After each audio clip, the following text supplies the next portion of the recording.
3 jovens negros foram mortos em uma comunidade em Salvador durante uma ação policial na madrugada desta terça-feira. Os PMs eles foram acionados após uma denúncia de que homens estariam armados em um bar. Ainda segundo a corporação, os agentes foram recebidos a tiros. Os moradores negam a versão da polícia, dizem que os PMs atiraram sem confronto, dizem inclusive que plantaram lá drogas, armas. Houve manifestação, inclusive, dos moradores por causa desse caso, para chamar a atenção. Segundo os relatos ouvidos pelo UOL, o trio estava bebendo quando as bombas de gás lacrimogêneo teriam sido lançadas na direção deles. E aí eles foram abordados, levados para um imóvel abandonado e baleados. Esse caso ele foi registrado na Corregedoria Geral da Polícia Militar. Sei que é super difícil a gente fazer uma análise de um caso como esse, né, Botelho, mas queria aqui que você trouxesse para a gente os alertas do que a gente não pode se distrair em relação a isso. E, por exemplo, quando a gente vê essa reclamação dos moradores, as manifestações, inclusive os relatos ali que saíram, né, do que normalmente acontece lá em Salvador com os jovens negros, né? Olha, a primeira coisa que a gente precisa fazer é parar de tratar casos como esse como casos isolados. Não são casos isolados, muito pelo contrário, as estatísticas mostram. 79% das pessoas mortas por policiais são negras.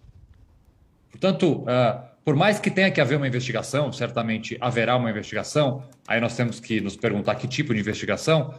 Por mais que tenha que haver uma investigação, por enquanto os relatos e o apoio da comunidade, o apoio de uma série de organizações já apontam sim para a possibilidade concreta disso ter sido mais um caso de execução feita por policiais. Então a primeira coisa é parar de tratar disso como se fosse um caso isolado. Não é.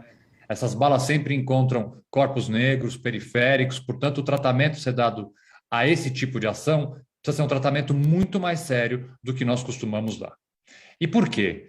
Porque impera, em casos como esse, primeiro, um certo corporativismo da polícia de tentar proteger os seus. Num segundo momento, a investigação também é feita por policiais, é uma investigação muitas vezes pouco profunda, uma investigação superficial, que acaba não chegando a conclusão nenhuma.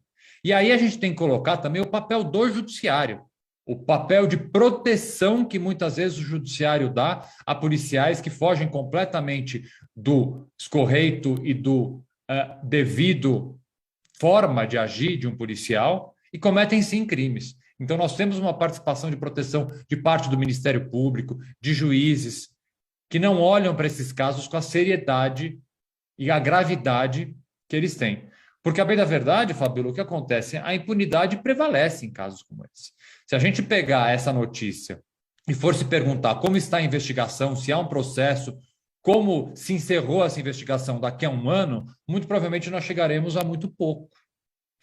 Porque o cenário de impunidade, nesses casos, volto a dizer, é o que prevalece.